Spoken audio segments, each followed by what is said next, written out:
With so many insects being referred to as bees, it can be difficult for the average person to identify a bee. Most people refer to these hives as beehives. In fact, this is a wasp, a paper wasp. The most common species of bee is the European honeybee. The European honeybee was introduced to the Americas when Spanish sailors set sail to the new land. There is also the American variety of honeybee and the africanized variety of honeybee. The African honeybee is the most aggressive of all the honeybees and has been known to kill people. The American honeybee only pollinates a few select species of American plants.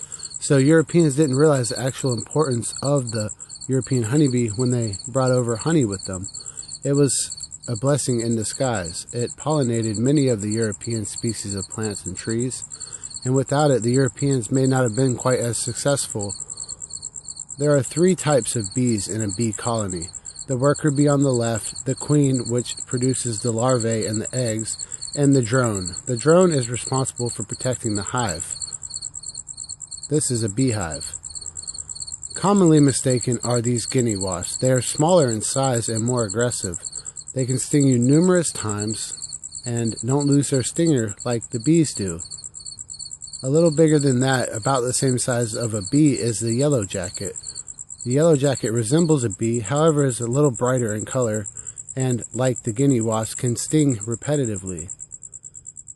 The larger of the stinging bee species would be the hornet.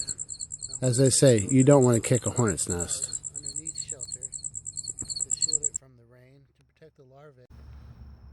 Weather that would create mold in there. Hornets are very territorial. Just a few hornets can wipe out a whole bee colony. This is an abandoned hornet's nest, and a nest like this would probably support up to 50 hornets, and it would continue to grow steadily through time. Now, if you look closely, I'll pull this off because this actually wasn't there, but there for video purposes. There's still a baby larva in the hornet's nest right there in the center of the screen.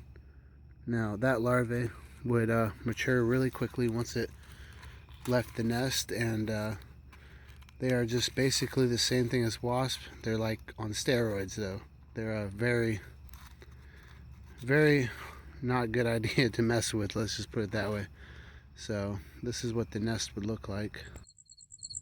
There are numerous stinging insects that don't fly. For instance, this oak ant, also called a trap ant.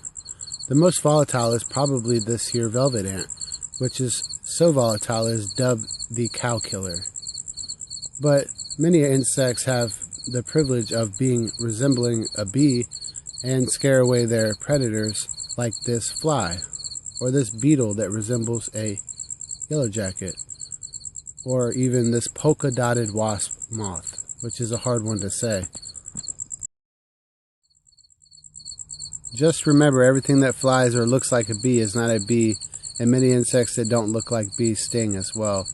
If you like this video and want to see more educational videos on Florida wildlife, please subscribe to my channel. As always, God bless.